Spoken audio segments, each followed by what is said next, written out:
Saludos amigos, bienvenidos nuevamente al debate de la semana. Soy Miguel Guerrero y estoy muy complacido de estar nuevamente con ustedes en sus hogares. En la noche de hoy yo traigo un tema sumamente importante que tiene acaparada no solamente gran parte de la opinión pública nacional, sino probablemente la opinión pública internacional por completo. Se trata de los últimos hechos de violencia iniciados en Israel con una invasión terrorista del grupo Hamas y la respuesta que cabía esperarse del gobierno israelí sobre Gaza. Mucha gente se pregunta, a ver las imágenes de uno y otro acontecimiento, ¿estaría nuevamente el mundo a merced del terrorismo? Ese es el tema de la noche de hoy. Y tengo como invitados a 4 jóvenes y destacados dirigentes de las 4 principales fuerzas políticas del país. A mi izquierda, el licenciado Eddie de Gracia, quien es un dirigente de la Fuerza del Pueblo, el licenciado Yuri Rodríguez, dirigente del Partido de la Liberación Dominicana, el licenciado Yacer Román, quien es un viejo dirigente, no viejo de edad, sino de antigüedad del Partido Reformista y un aliado del Partido Revolucionario Moderno en el gobierno, y el ingeniero Pedro René, dirigente del Partido Revolucionario Dominicano. Buenas noches, caballero, gracias por aceptar nuestra invitación. Yo creo que la pregunta, el tema del día, justifica o constituye la primera pregunta de verdad. ¿Quién piensan ustedes que estamos a merced nuevamente de una oleada de terrorismo y puede eso cambiar la situación y conducir a un holocausto internacional? El terrorismo de por sí nunca había desaparecido por completo. Después del 11 de septiembre del año 2001 vimos cómo Estados Unidos declaró la guerra al terrorismo, lo cual algunos analistas han considerado que conceptualmente era un error, ya que es una táctica que ha existido a lo largo de los años. Incluso hemos visto terrorismo de Estado, hemos visto terrorismo por parte de órganos paraestatales, hemos visto también lo que son acciones que no se han podido determinar de dónde vienen, pero siempre ha sido una táctica. Ahora, lo cierto es que los últimos años habían sido de los mejores desde ese momento del 2001, porque, por ejemplo, ya Al-Qaeda se encontraba muy contra las cuerdas, ya lo que es ISIS también se encontraba bastante contra las cuerdas en su propio contexto. No obstante, cuando estamos hablando de grupos como Hamas y Hezbollah en el caso del Líbano, que tienen mucho de interés para la República Dominicana, tienen una concepción que va más allá de lo que serían sus contrapartes. Hamas es un partido político que tiene control sobre la Franja de Gaza y también organización militante considerada terrorista. La última vez que se llevaron a cabo elecciones en territorios palestinos, que fue el año 2006, Hamas ganó con 44% de los votos contra 41% de Fatah, el grupo tradicionalmente liderado por Yasser Arafat. Entonces, ¿por qué marco la diferencia entre lo que es el terrorismo como método en general? Y es que Hamas y Hezbollah, por la permanencia política que tienen en sus territorios, tienen un nivel de fortaleza que otros grupos paraestatales no necesariamente tienen, ya que ¿cuál es la meta de ISIS? Un califato en toda la región, eso es muy cuesta arriba que se logre, entonces pierde fuerza. ¿Cuál es la meta de Al-Qaeda? Exactamente lo mismo. ¿Cuál es la meta de Hamas y cuál es la meta de Hezbollah? Tener control sobre la totalidad de sus territorios, entonces eso al verse más plausible, los envalentona mucho más.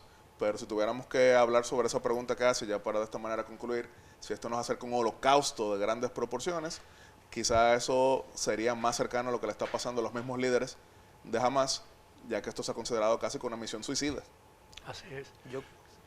Bueno, mire, yo creo que precisamente ese es el gran dilema que hoy se encuentra prácticamente la humanidad, el conflicto que se está generando, precisamente porque de lo que se trata es que el propio Palestina hay una sociedad que está dividida prácticamente con el tema de la visión que se tiene de la lucha. El actual gobierno con Mahmoud genera, que es el de la OLP y el de que es la facción de Al-Fatah, que viene desde Yasser Arafat, es producto de las grandes negociaciones, incluso de reconocer a Israel como Estado, de generar unas relaciones diplomáticas, pero la facción de Hamas, que surge precisamente en 1987 como resultado de la primera intifada, niega de alguna forma el Estado de Israel, asume el Islam y de alguna forma también reivindica el nivel de terrorismo. Entonces, la preocupación es hasta dónde puede llegar ese conflicto, que se puede incluso convertir en una situación de la región y eso compromete toda la humanidad por lo que puede desatar. Entonces, visto que ya de alguna forma se habían logrado acuerdos, que pueden que en algún momento se diera un conflicto, pero primaba una situación de ir reconociendo los estados, eso genera hoy una gran preocupación. Pero ni siquiera el gobierno en Cisjordania, que preside la Autoridad Nacional, como se llama, Autoridad Nacional Palestina, que es reconocida por Naciones Unidas como el representante legítimo del pueblo palestino, no tiene relación ninguna con Hamas, y mucho menos con Hezbollah. No. Porque incluso hubo una guerra civil entre ellos, en la que murieron muchos, miles de militantes no lo reconoce y ellos se han quedado en la franja de Gaza, incluso, pero tienen el control. Pero ahí surge tenía el control. Bueno, a partir del domingo yo creo que se puede hablar de que tenían, ¿no? Claro, por la lucha que se ha dado ahora después del ataque. Pero ellos tenían de alguna forma todo el control, cobraban impuestos, era un gobierno que se había constituido en esa zona, no reconocido por la OLP, porque son facciones que operan como si fueran partidos políticos y se postulan de alguna forma. Bueno, yo creo que ahí también lo que, para ser un poco más didáctico, como bien lo ha señalado Yatzel, explicarle a la gente cuál es el origen también de este terrorismo, que es un terrorismo también basado en fundamentos religiosos. Hay otros, actuaciones terroristas como fueron los etarras, por ejemplo, en España, que no tenían un fundamento religioso, por así decirlo. O en el caso también de Irlanda, ¿no? Cuando los Bueno, en Irlanda fue un conflicto entre dos religiones, el catolicismo y los protestantes. Bueno, pero yo creo que en este caso la situación queda mucho más marcada, digamos, porque es el debate de nunca acabar de la tierra prometida, por así decirlo, para que la gente más llana pueda comprender cuál es la situación. Si estamos frente a un holocausto, yo creo que tenemos mucho tiempo frente a ese holocausto, porque Israel ha intentado exterminar esa población hasta el punto de llevarlo hacia una franja durante todos los años desde la creación del Estado de Israel, digamos, como entidad jurídica. Entonces, estamos frente a ataques que han sido desconsiderados y desproporcionados a través de los años. Y creo que ahora se justifican solamente sobre la base del hecho de la actuación primaria que ha tenido Hamás, pero no porque en otro momento, digamos, Israel haya sido complaciente con la población o con el Estado, o como quisiéramos cualquiera llamarlo, Estado, nación, lo que fuese, territorio que ocupa esa franja. Mire, yo me voy un poco más allá. El tema del bloqueo que tiene la franja de Gaza, provocado por Israel, las tensiones que ha provocado Hamas, hay algo que no estamos viendo o que viene posteriormente posiblemente, y es el apoyo de esas fuerzas de Irán. Irán es una fuerza nuclear, es una potencia nuclear y tiene sus ejércitos bien... Bueno, todavía no se sabe si ha logrado construir la bomba. Todavía no se sabe, inclusive leí esta mañana que ya bombardearon en Siria, en Damasco y en Alepo, que ya el ministro de Relaciones Exteriores ya llevaba armas para Hezbollah vía Líbano y así apoyar también a la parte de la Franja de Gaza. O sea que estamos de momento en una, digamos, tercera intifada, pero podría volverse un conflicto geopolítico si ya Estados Unidos se involucra y si se involucra también Irán. Ahora, el origen del conflicto hay que remontarlo a 1948, porque en el 47, en noviembre del 47, Naciones Unidas, cuando Inglaterra decidió abandonar el mandato británico de Palestina, Naciones Unidas decidió aprobar una resolución para tratar de resolver el conflicto entre árabes y judíos, ¿no? Una de las razones por las que Inglaterra abandonaba la zona, de que se crearan allí en el territorio que Inglaterra iba a abandonar, se crearan dos estados, uno judío y otro palestino. Los judíos firmaron el suyo el 14 de mayo de 1948, pero los países vecinos de Israel invadieron, trataron de abortar el nacimiento de la nueva nación judía, no la nueva, porque era la nación judía, y eso impidió que los palestinos formaran el suyo. Y yo creo que ahí es que está el origen real del problema. Claro. es territorial, el asunto viene de abarcar territorio. Cuando se hace eso que usted habló de la ONU, quedaron un 55% palestino, Israel y un 45% palestino. Cuando se fueron a la guerra, que se involucró Siria, se involucró Egipto, que Israel gana la primera guerra, ya eso pasa a Líbano ser, y Jordania también. y Jordania también y Líbano, ya pasa a ser, Israel le ganó a todo, entonces se tomó más de territorio del que... Bueno, porque nunca hubo un tratado de paz, lo que ha habido Correcto. son líneas de armisticio, situaciones que se quedaron de hecho por los cese al fuego. Claro. Vale la pena tomar en cuenta lo que son las definiciones administrativas, tanto del lado israelí como del lado palestino, porque como usted bien menciona, a nivel internacional se reconoce al gobernante de la Autoridad Nacional Palestina como el representante de la totalidad de los territorios palestinos, y eso no siempre ha sido aceptado por Hamás. Incluso la razón por la que no está funcionando hace ya desde el 2007 el Parlamento palestino es porque se fueron a la guerra civil después de esas elecciones. En el 2014 intentan hacer lo que se llama un gobierno de unidad nacional, muy aplaudido a nivel internacional. Se crea entonces un gabinete liderado por Mahmoud Abbas con tecnócratas, supuestamente seguidores tanto de Hamás como de Al-Fatah. Sin embargo, se consideró que los que escogieron cercanos a Hamás realmente no respondían a Hamás, y eso cayó poco tiempo después. En el caso israelí, que creo que sí vale la pena mencionarlo, Benjamín Netanyahu es ateo. Él no es una persona de línea ortodoxa religiosa, pero como requiere 61 diputados de 120 para formar gobierno, ha tenido que formar coaliciones. Bueno, él no es ateo, él lo que no es un ortodoxo. No, él es ateo. Él no es religioso de ninguna manera. El Likud no es un partido religioso en sí, pero ha tenido que formar coaliciones, por lo menos en los últimos 2 gabinetes. Pero el partido Likud era el de Menachem Begin, claro, que es un partido de derecha. Sí, de derecha, pero de derecha desde el punto de vista más liberal europeo. Incluso los partidos ya más ortodoxos que han tenido que sumarse a estos gabinetes por los choques que ha tenido el mismo Benjamín Netanyahu, por ejemplo, con Benny Gantz, con Yair Lapid. Yair Lapid fue el ministro de Hacienda de Benjamín Netanyahu. Benny Gantz fue su viceprimer ministro, pero cada vez se han ido peleando. Había un acuerdo 2 y 2, 2 años Benjamín Netanyahu, 2 años Benny Gantz. Sí. Benjamín Netanyahu no lo cumplió, y para formar gabinete esta última vez tuvo que sumar a los promotores de los asentamientos ilegales. Es evidente que la presencia de Netanyahu como primer ministro puede ser en algún momento un obstáculo para un acercamiento entre los dos pueblos, pero mientras exista la hostilidad con Israel y se amenaza a Israel con destruirlo y echarlo al mar, siempre gobernará un Netanyahu en Israel. Claro. Sí. Bueno, pero él también existe la concepción inversa. O sea, la concepción contraria, digamos, de esa idea es la amenaza permanente que tiene Israel sobre también la franja de Gaza y el pueblo palestino, que no ha cesado. Y yo creo que los hechos evidencian correctamente que históricamente esa ha sido la conducta. ¿Eso justifica el acto del sábado pasado?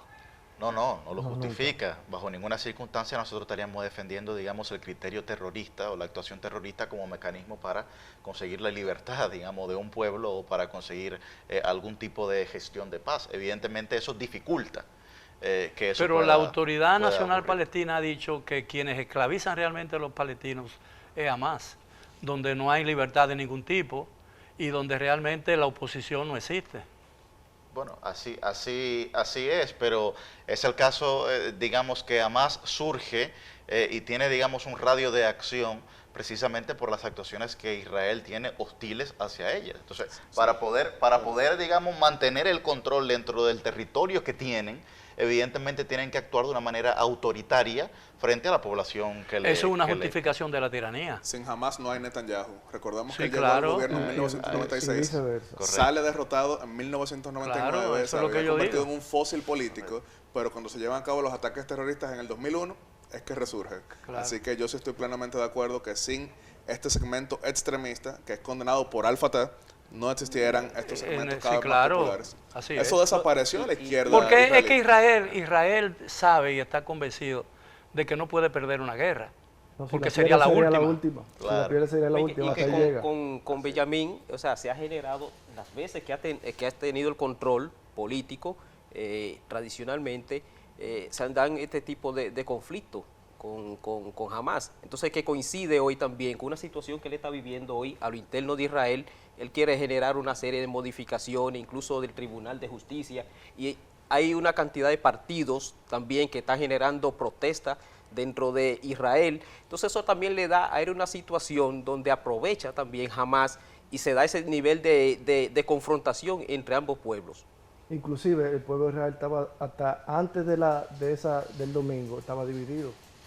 Y ese ataque terrorista lo ha unificado. Claro, y hay un gabinete de guerra que trajo incluso a los más opositores más acérrimos al primer ministro. Claro, tanto Yair Lapid como Benny Gantz, el mismo día del 7 de octubre, dijeron que estaban dispuestos a sumarse a un gabinete de guerra. Ahora mismo se están designando cuáles son sus roles. Sin embargo, vale la pena mencionar lo siguiente. Sí, se fortaleció políticamente de nuevo Benjamín Netanyahu con este ataque terrorista, pero en la encuesta del Jerusalem Post sale que un 86% de los israelíes encuestados entienden que hubo un fracaso de las agencias de inteligencia. Sí, claro. Y eso lo debilita bastante. Claro, así es. 86%. Y eso va a traer consecuencias, obviamente. Claro.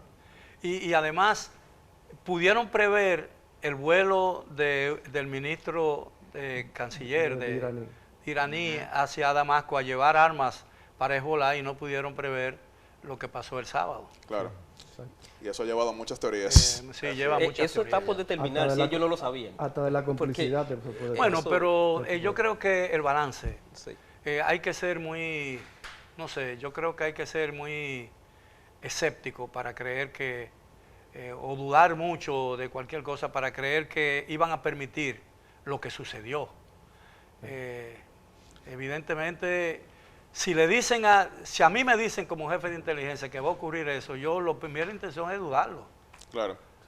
Por el control precisamente que tiene Israel sobre sus Pero además territorios. tenía que estar preparado porque precisamente lo hace coincidir con el 6 de octubre del 1973, 50 claro, años después, que del ellos Yom tenían que Kippur. tener presente porque se generan este tipo de conflictos, una fecha muy clave, la que le generó todo ese Sí, desprendimiento. lo que pasa es que 50 años después, Yom Kippur es un recuerdo lejano. Y eso hay que saberlo. Claro. Lejano, pero en ellos es un precedente que le da una razón histórica de su lucha, porque ahí es donde se da el desprendimiento con Yom Kippur. Sí, pero nosotros no podemos pensar que toda la madrugada de un 25 de septiembre van a tumbar un gobierno. Claro. Ahora bien, yo creo que no podemos endosar la teoría de que los órganos de inteligencia se vean esto, pero usted como periodista de tanta experiencia sabe que muchas veces la percepción es realidad. Y entonces poco importa si pasó de esa manera o no pasó. Repito la encuesta, 86% entienden que fue un fracaso de la inteligencia, es decir, no entienden que ahí funcionó como debía, y eso deja muy comprometido más adelante al mismo gobierno que estaba haciendo, como bien mencionó el ingeniero Almonte, estaba siendo muy cuestionado. La audiencia puede entrar ahora mismo a Google y escribir protestas Israel y va a haber miles de personas en la calle. No, incluso ya es un debate, incluso ya es un debate a lo interno de Israel. Sí, claro. Correcto. Sí. Ya es un debate. Bueno, pero ¿qué puede pasar ahora? ¿Qué se espera? Porque Estados Unidos está rearmando a Israel. Yo creo que la situación hoy que compromete, que Estados Unidos, por ejemplo, le tiene el temor de que se pueda esto desprender a un conflicto regional. El tema también puede tener un impacto en el comercio internacional, todos los países que de alguna forma tienen un vínculo. Entonces, esto puede generar una situación muy delicada, más allá de que no se pueda llegar a un control total de la situación que está ocurriendo. Mira, ahora lo que viene, porque Israel tiene ahora tirando misiles, bombas, no sé qué. Ahora viene la guerra cuerpo a cuerpo. Y Hamas tiene, según se dice, hecho túneles debajo de la franja de Gaza, por debajo. Entonces, ahora viene una guerra de guerrilla que está por verse quién Sí, pero la destrucción de la infraestructura sí, pero estamos hablando va a librar a la invasión de la posibilidad de una guerrilla interna, una guerrilla urbana. Estamos hablando que tiene un búnker abajo, tiene otra ciudad dentro, por debajo con armamento y todo el asunto, según eso es lo que se... Yo tengo que aprovechar. Pero una guerra soterrada debe ser difícil. No, van a tener que subir, pero ya con el armamento y con todo, ellos están abajo. Hemos estado conversando con jóvenes dirigentes muy capacitados de diferentes partidos políticos del país sobre el efecto que podría tener en la vida internacional los recientes acontecimientos de violencia y la guerra desatada con el ataque terrorista a Israel y la respuesta aún más severa que Israel le dio a la Franja de Gaza. Ahora, ¿qué se puede esperar de todo esto? ¿Eso puede haber una escalada del terrorismo y a nivel internacional ahora como consecuencia de eso? Bueno, yo creo que el análisis prospectivo debe partir de la pregunta de que a quién beneficia, digamos, la desestabilización de todo este territorio y sobre todo valorar cuál va a ser, digamos, el porcentaje en el que se van a involucrar las demás fuerzas, digamos, de los distintos países, tanto que rodean Israel, pero de Occidente también, ¿no? Como sobre todo los Estados Unidos, que pueden, digamos, armar hasta los dientes a Israel, pero vimos como en el Parlamento de Irán, por ejemplo, gritaban muerte a Israel el mismo día o el día posterior que se celebraron los ataques terroristas. Por lo que yo creo que la escalada no será una escalada de ataques terroristas a nivel mundial, sino más bien que se concentrarán todas esas fuerzas en torno a esta guerra en sentido particular. Yo como ex viceministro de Relaciones Exteriores para Asuntos Consulares y Migratorios tengo que aprovechar la pregunta para hablar desde el punto de vista migratorio. Sabemos que República Dominicana tiene una población de más de 100.000 personas de origen del Medio Oriente, principalmente libaneses, segundo grupo palestinos, tercer grupo sirios. Solamente hay decenas de israelíes en nuestro país de origen judío. Pero ¿por qué lo menciono? Sabemos que buena parte de estas personas y el número de palestinos asciende a 12.000, son los apellidos como Atala, Saba, Aktabar, entre muchos otros. Pero esa gente son cristianos. Claro, cristianos, igual que los libaneses. ¿Por qué lo menciono? Porque una pregunta que surgió incluso en una de mis redes era si esto podía nuevamente llevar a una gran ola que llegase a América Latina. Y yo tengo que decir que eso es poco probable, porque incluso el Líbano, que tiene inflación de 1000% destructiva por las sanciones en torno a Hezbollah, que se considera un proxy de Irán, hemos visto una nueva ola libanesa que no llegó a América Latina, sino que está llegando principalmente a Europa. Lo menciono porque difícilmente veremos una ola similar hacia nuestra parte del mundo migrante, como habíamos visto aquí, por ejemplo, repito, son alrededor de 70.000 libaneses, 12.000 de origen palestino, una cantidad importante de sirios y solamente decenas de israelíes judíos.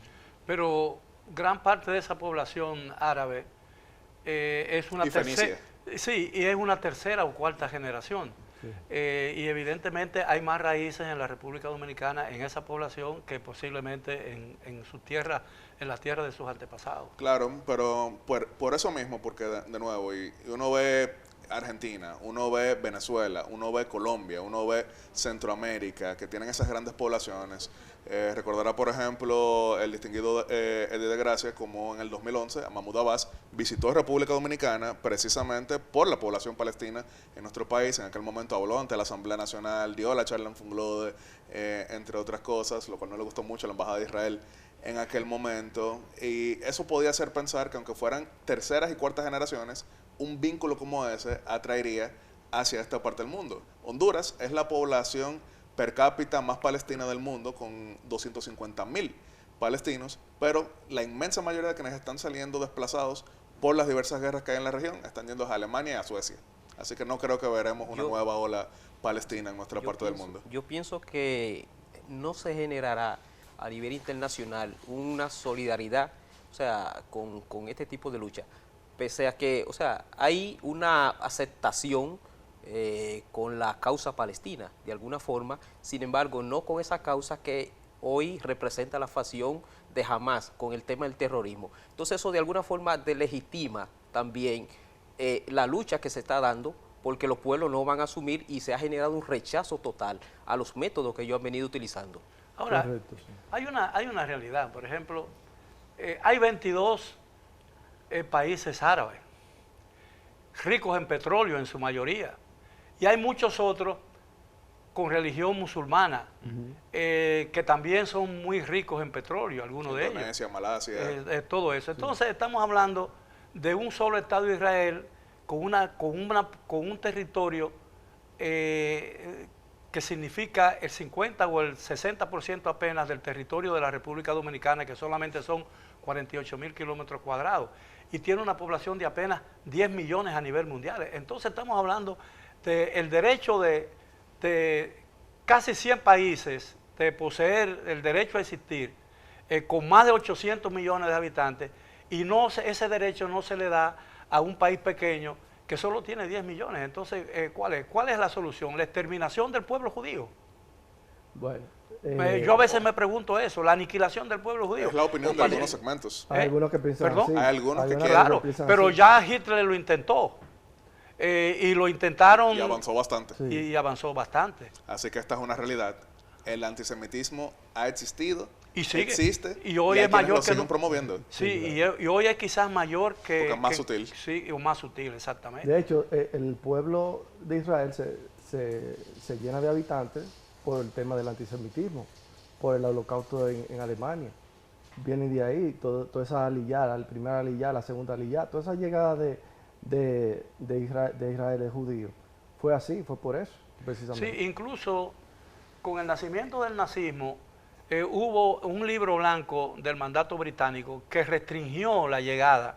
Y del fascismo también. No, pero de Inglaterra. Inglaterra prohibió la llegada, el éxodo de judíos que huían del nazismo Correcto, sí. hacia el territorio que hoy ocupa Israel.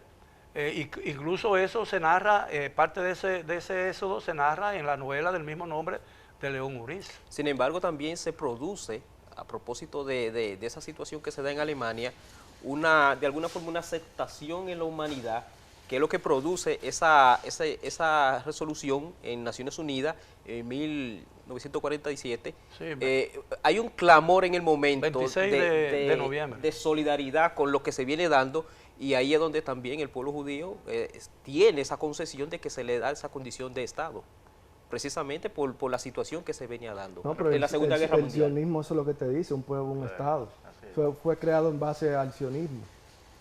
Fue por Bueno, eso. realmente el sionista es aquel que cree que el judío tiene derecho a un poseer un territorio, Estado, a un territorio. territorio, correcto. Así es.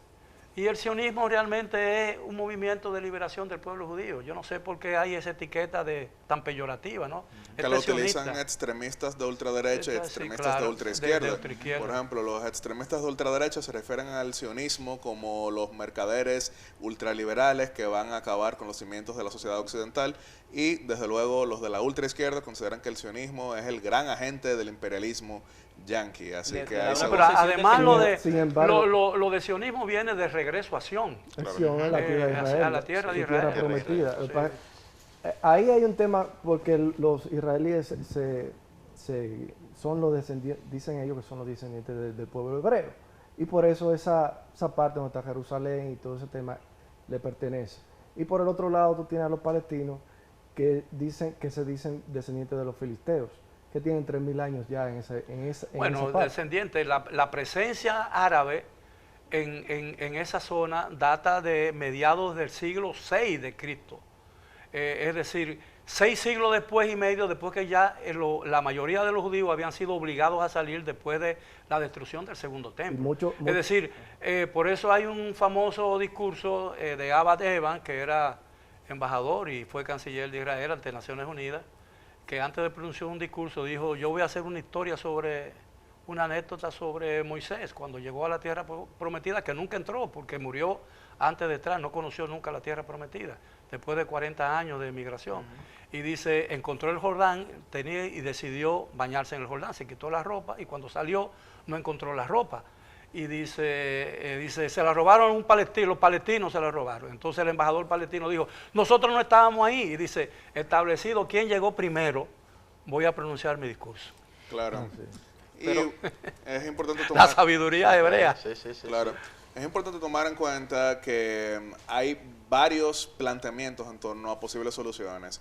Está la posición más occidentalmente aceptada, que es la de 2 estados con los límites de 1967. Está la posición que es la que promueve Hamas, que es muy radical, que es la de un solo estado palestino sin presencia judía, es decir, limpieza étnica. Sí, claro. Hay una posición que es políticamente incorrecta y no bien vista de ninguna manera en Israel, que es la de un solo Estado israelí en todo el territorio, y hay una creciente posición que son 3 estados con los límites actuales, uno israelí, uno en la Franja de Gaza y otro en Cisjordania. Cisjordania. Sin embargo, todas esas discusiones desaparecen en este momento y van a ser monopolizadas por la guerra. Bueno, porque después de la experiencia, volver a las fronteras de la resolución de la ONU parece inadmisible para Eso Israel. es imposible. Israel no va a ceder esos territorios. Es imposible. Que por cierto, usted recordará que en 1982, que fue cuando se mudó nuestra embajada de Jerusalén a Tel Aviv por resolución del Consejo de Seguridad, nuestro embajador en aquel momento, cuyo nombre se me escapa, era el decano del cuerpo diplomático en Israel, y él se negó a mover la embajada. Dijo, bueno, si van a moverla, yo prefiero ya no seguir siendo embajador de República Dominicana. Pero ¿por qué lo introduzco de esa manera? La oficina del primer ministro israelí está en Jerusalén. El parlamento israelí, que es el Knesset, está en Jerusalén. La Suprema Corte de Justicia está en Jerusalén. Entonces ya eso es Claro. Israel. Claro, claro, y es la capital histórica. Claro. Correcto.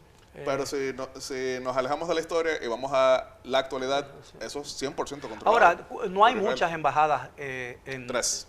Nada más. Estados Unidos, Honduras y Guatemala. Así es. Paraguay lo había mudado durante el gobierno del presidente Horacio Cartes. Después el presidente Mario Abdo Benítez lo retorna a Tel Aviv. Ahora el presidente Santiago Peña ha hablado de nuevamente moverla a Jerusalén, pero lamentablemente creo que esto es peligroso. La localización de las embajadas se ha convertido en un debate político interno en muchos países. Y yo creo que eso caricaturiza las relaciones diplomáticas. A lo mejor el señor de Gracia puede estar de acuerdo conmigo, de que cuando se vuelve un tema electoral, donde tú pones tu embajada, ahí nadie sale ganando. Sí, sí, claro. Sí, yo creo también que... Y es prácticamente imposible que el país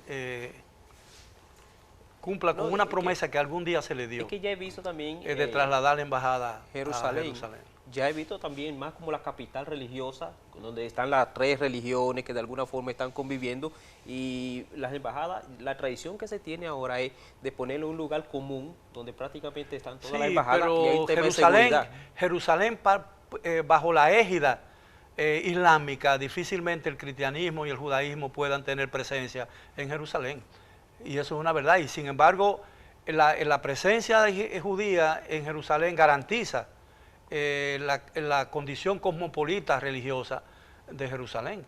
Israel tiene incluso partidos políticos de inspiración árabe que han formado parte del gobierno. Claro. Y tienen representación en el Parlamento. Claro. Sí. Lo cual no sucede. No, y es la única democracia real en esa zona del mundo. Claro, porque la más cercana sería el Líbano y es una democracia confesional. Claro. Que la razón por la que me río al mencionar que es democracia confesional, hay algunas personas que a lo interno del Líbano promueven que sea sencillamente un sistema mayoritario, pero hay otros que dicen, sí, mira, si nos vamos al sistema mayoritario, Hezbollah va a sacar más representantes aún. Pero que se lo da que un tiene dato ahora. curioso. Antes de que se produjera la guerra civil, bueno, que no fue una guerra civil porque fue entre palestinos y jordanos, en 1970 el rey Hussein expulsó a todos los palestinos que se habían refugiado en Jordania después de la declaración de independencia de Israel. Y cuando llegaron al Líbano todos, rompieron la armonía política que reinaba allí, que había una especie de cooperación o diría yo de acuerdo tácito. Cuando se cogía, por ejemplo, un presidente musulmán, el primer ministro era católico maronita, y cuando parecía al revés, el primer ministro era musulmán, pero eso desapareció con la guerra civil que provocaron los palestinos. Claro, en parte. Ahora, es indudable que hay que buscarle algún día una solución al problema. Y yo creo que esa solución tendrá que ser basada en la creación de un Estado palestino. Porque el mundo no puede vivir así, los judíos no podrán seguir viviendo con una puerta cerrada todas las noches, no pueden abrir la ventana, es decir, tienen que vivir en paz y cosas. Y eso tiene que ser con un tratado de paz, porque el principal enemigo de Israel fue siempre Egipto, y sin embargo tienen un tratado de paz. Y nunca han vuelto a tener guerra. Y Egipto fue el primer país musulmán árabe que visitó y que reconoció al Estado de Israel luego de la firma. A cambio de que le devuelva el territorio. A cambio de la devolución del territorio. Bueno, del está monte bien, Sinaí, pero lo del reconoció. monte Sinaí, claro. Pero era justo, pero él se ofreció y él llamó y dijo que quería ser recibido. Y fue y pronunció un discurso histórico. Y luego fue asesinado por por terroristas de su propio país, ¿no? Correcto. Yo creo que visto los acontecimientos, el problema real que viene es un tema de aceptación de Estado. El involucramiento de muchos países en el tema. Por ejemplo, Estados Unidos ha enviado un super portaaviones, el Gerald Ford, que es uno de los más modernos. Ha enviado acorazados y están enviando un nuevo cargamento de armas a Israel. ¿Puede eso provocar, y quiero insistir en el tema, una escalada del conflicto en esa zona? ¿Pueden eso unificar a los países árabes contra Israel nuevamente o puede producir un efecto contrario? Yo creo que si esto estuviera pasando hace 2 años, estaríamos en la antesala del peor conflicto posible en el Medio Oriente, porque sabemos que se habían estado promoviendo los acuerdos abrahámicos entre Israel, Arabia Saudita y Emiratos Árabes Unidos por una razón sencilla. ¿Quién es el enemigo común de estos estados sunitas? Irán. Pero como recientemente había conversaciones que de hecho van avanzando todavía en este momento, en esta misma semana. Sí, pero el rey de Arabia Saudita, bueno, no se salió, pero temporalmente dijo que había que aplazar el tema. Pero por eso digo que si fuera hace 2 años, cuando las tensiones de Arabia Saudita e Irán estaban en su mejor momento, lo que estábamos era ante una participación directa financiera de Arabia Saudita. En este momento, incluso, ustedes todos han visto los pronunciamientos de ambos estados, han sido bastante moderados. Y yo creo que eso por lo menos ayuda a pensar de que no va a estallar de la peor manera en el Medio Oriente. Y lo dijimos al inicio, y el ingeniero Almonte lo mencionó bastante detallado. Todavía en este instante no está bien claro que Irán haya tenido una participación de patrocinio y financiamiento directo. Eso no quiere decir que no lo haya tenido, pero todavía en este momento ni siquiera Estados Unidos, ni siquiera los segmentos más halcones de Estados Unidos se han Pero Hamas fue que lo dijo. Claro, pero Irán todavía no lo ha reconocido. No lo ha reconocido. Pero ahí el tema también está en pensar, bueno, esos países, digamos, que tienen a Israel como rival o contrincante, ¿no? Se van a unir en algún punto para atacar a Israel e intentar destruir ese Estado, pero después de ahí, ¿qué queda?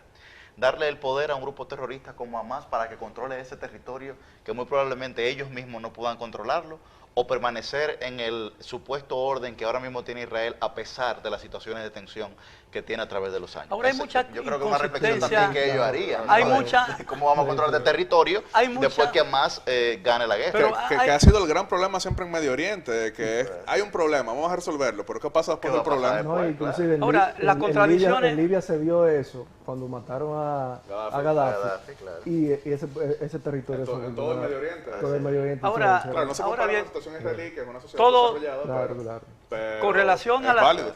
Es evidente que las diferencias entre una secta musulmana y otra secta musulmana son más irreconciliables que, por ejemplo, las diferencias que puedan existir en cualquiera de esas dos sectas con los judíos. Y recordemos que la primera intifada se provocó o se ocurrió cuando el primer ministro Ariel Sharon visitó el Monte Moria, o Monte Moría, ¿no? Que es donde están ubicadas la cúpula de la Rosa, el domo de la roca, como se le llama, y la mezquita Al-Aqsa, que fue donde dicen el cúpula de la roca, está en el centro, dicen que es el centro del universo, y según la tradición mahometana, de ahí fue que ascendió Mahoma al cielo montado en una mula blanca. Ahora yo me pregunto, eso provocó una intifada entre que donde había sunitas y donde había chiitas. Sin embargo, es muy frecuente que en la disputa entre esos países árabes, chiitas incendien o destruyan mezquitas sunitas y sunitas destruyan, como ha ocurrido muchas veces, mezquitas. Claro, ese es el choque Irán y Arabia Saudita principalmente, es que Arabia Saudita es sunita. Generalmente los sunitas son vistos como más liberales. Más liberales, sí. En el contexto musulmán, no estamos hablando de un contexto necesariamente occidental, pero son vistos como más liberales ahí dentro. Es como, por ejemplo, a veces en las ideologías políticas dicen que la socialdemocracia es la derecha de la izquierda y que los socialcristianos son la izquierda de la derecha. Sí. Bueno, yo creo que en América Latina ya no hay izquierda, lo que hay es zurdo. Bueno, para muchos de lo que sería la extrema izquierda, un socialdemócrata no tiene mucho de diferente con Ronald Reagan. Bueno, y la verdad es que por los resultados en América Latina y en muchas partes del mundo, la derecha le hace honor al sinónimo de diestra, ¿no? Y la izquierda le hace honor a lo de siniestra. Bueno, habría que marcar esa... Qué barbaridad. Habría que marcar esa diferencia. Pero es cierto, este es mi diestra y este es mi siniestra. Sí, así es. Bueno, y en el caso... Yo no inventé el idioma. No, claro. Claro, en el caso israelí, de nuevo, esto fue tras el gobierno de Ariel Sharon principalmente, ya ahí izquierda es mala palabra, Sí. porque recordaremos, ¿cuál fue el partido dominante político de Israel en el siglo XX? El Partido Laborista. Laborista, sí. Hoy en día el Partido Laborista es un partido minoritario que no tiene Claro, como el cabeza de gobierno. Simón Pérez y el Isaac Rabin. Claro. Pero precisamente Isaac Rabin cae asesinado. Ahí es que llega por primera vez al gobierno Netanyahu en 1996, sale del gobierno en el 99 como cadáver político, lo repito, pero tras los ataques del 2001 es que él se presenta con una frase similar a la que utilizaba aquí el presidente Balaguer cuando decía, es que el problema no soy yo, es la silla. Sí. Netanyahu que dice, no, es que el problema no soy yo, es que ellos no quieren que exista Israel y yo soy quien garantiza que existe Israel. ¿Cuál ha sido el mensaje político de Netanyahu? Yo garantizo seguridad y prestigio en el exterior. Que así como hablaba de que él es ateo, él tiene una fortaleza que lo ayuda mucho en los medios occidentales. Él estudió en Pensilvania, habla y en MIT, tiene un inglés perfecto que le ha permitido llegar en gran medida a los medios occidentales. Bueno, pero los israelitas hablan inglés perfectamente. Pero recuérdense que hay una parte importante que son rusos, que no sí, necesariamente hablan de la misma manera que él. Y Bueno, cuestionado porque su mamá es palestina. Sí, Pero a propósito de eso, se acusa a Israel de racismo, pero el nuevo embajador de Israel no es judío, es druso. claro. Y el jefe de seguridad de la embajada de Israel, según tengo entendido, es un negro etiopí, Claro, judío. Sí, Sí, es muy difícil generalizar sobre cualquier estado. O sea, como a nosotros, claro. se nos... Una de los, bueno, yo no diría atributos, porque no es un atributo, pero una de las cosas que con las cuales se nos acusa a la República Dominicana, y no quiero no quiero saltar el tema, es que somos un país racista. Y eso es una de las mentiras más absurdas. No, sí. Así es. aquí los 5 somos mulatos. Aquí todos O sea, somos los que estamos mulatos. aquí en Sí, esta panel claro, entero claro. somos mulatos los 5. Claro. No, y algunos somos narizón, Sí, claro. yo incluido. Y Bembón, yo incluido. Igual. Pero eso que pareciera que es un chistecito, pero No, es un ejemplo muy representativo precisamente por lo Sí, que sí. ocurre también en Israel. Sí, claro. Porque cuando a nosotros nos caracterizan o nos colocan como racistas es sobre todo con la situación de Haití, De Haití. no en términos ni criterios internos, Sí, claro. sobre una población que más del 85% es mulata o negra, que de la además República Dominicana. El Israel- problema es el choque cultural que existe, digamos, inclusive idiomático, entre la República Dominicana y Haití. Lo mismo con Israel y... No, y además Israel no es un estado confesionario. no No lo lo es. es. De hecho, eso es un debate interno porque hay quienes sí quieren convertirlo en el Estado judío desde el punto de vista De la religioso religioso, sí. de Israel. Por eso hay partidos políticos ortodoxos y hay otros que hablan es de un Estado hebreo de Israel porque no es un Estado confesional. Y hay un partido incluso que ni siquiera reconoce el Estado Exacto. de Israel. Lo que reconoce es que venga Cristo, Claro. que venga el Mesías. Sí. Y creo que es importante porque aquí tenemos a varios aspirantes a diputados, tenemos a personas que forman parte de la comisión electoral de partidos políticos y un problema que tiene Israel es su ley electoral desde el punto de vista de que es una sola circunscripción a nivel nacional con un umbral bastante bajo para entrar en el Parlamento y eso hace que exista una dispersión muy grande de partidos políticos y por eso, repito, son 61 diputados que necesitas para formar gobierno. El gobierno de Netanyahu antes del 7 de octubre tenía 62, es decir, 2 diputados podían hacer caer el gobierno completo, entonces esos claro. 2 diputados podían llevar la agenda entera. Así es. Y el problema de Israel es que la influencia del partido religioso ha impedido siempre que haya un gobierno de mayoría y siempre tienen que hacer coaliciones. Claro, a veces hay coaliciones que son más centristas, Sí. pero repito, como Netanyahu es vetado tradicionalmente por los más centristas últimamente, porque han sido 6 gobiernos y fuertes, a diferencia de Giulio Andreotti en Italia, que fueron 6, pero que tú lo sumas los 6 y son menos de 7 años. En el caso de Netanyahu llegó al poder por primera vez ya hace casi 30 años. Pero Y- si y- uno y la suma lo de reforma que Balaguer, quiere- son 22. Y la reforma que él quiere someter, que la Suprema prácticamente tenga un control, el Congreso, lo que le va a quitar de alguna forma la independencia que tiene la Suprema. Y eso le está generando mucha presión a él. Claro. Bueno, hay que esperar, evidentemente, porque los resultados del ataque a Israel, del ataque terrorista, no parece que la reacción pueda terminar en estos días, ¿no? No, eso no. Queda mucho tiempo porque Israel se ha propuesto un objetivo que puede durar mucho. Y es posible que algunas naciones, en apoyo a Hamas, puedan intervenir en el conflicto. ¿Cuál debería ser el papel de países como la República Dominicana en esto? A excepción del presidente Luis Abinader, tengo que admitirlo, ningún líder político dominicano ha condenado el ataque. El canciller de la República, Roberto Álvarez. Bueno, pero ese es el gobierno de Luis Abinader, claro. El canciller y el presidente. Pero ninguno de los partidos de oposición ha condenado el atentado. Y condenar el atentado no significa que uno esté a favor de Israel o en contra de Israel, sino el atentado, el hecho por sí mismo.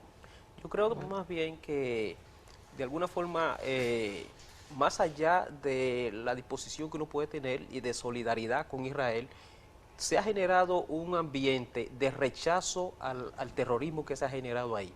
Entonces, el no condenarlo de alguna forma, porque se ha condenado. Bueno, ya lo condenó otro, dirán, sí. ¿No? Ya con eso basta. Claro. Y más si uno aspira a ir como secretario general de la ONU.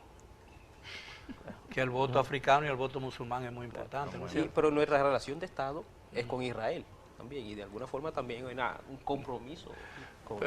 Entendí perfectamente. Lo comprendí perfectamente.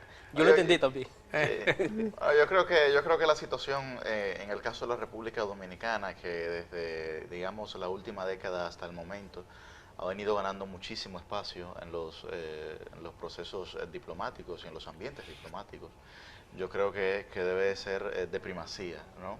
Sin embargo, siendo muy cauteloso y manteniendo la prudencia en este sentido, porque nosotros tenemos una embajada de Israel en la República Dominicana y que tal vez la gente no la asimila tanto porque no hay una vinculación, digamos, cotidiana de la cultura dominicana con Medio Oriente, ¿verdad? Sin embargo, pero tenemos representación diplomática de países árabes también. Correcto, pero Qatar.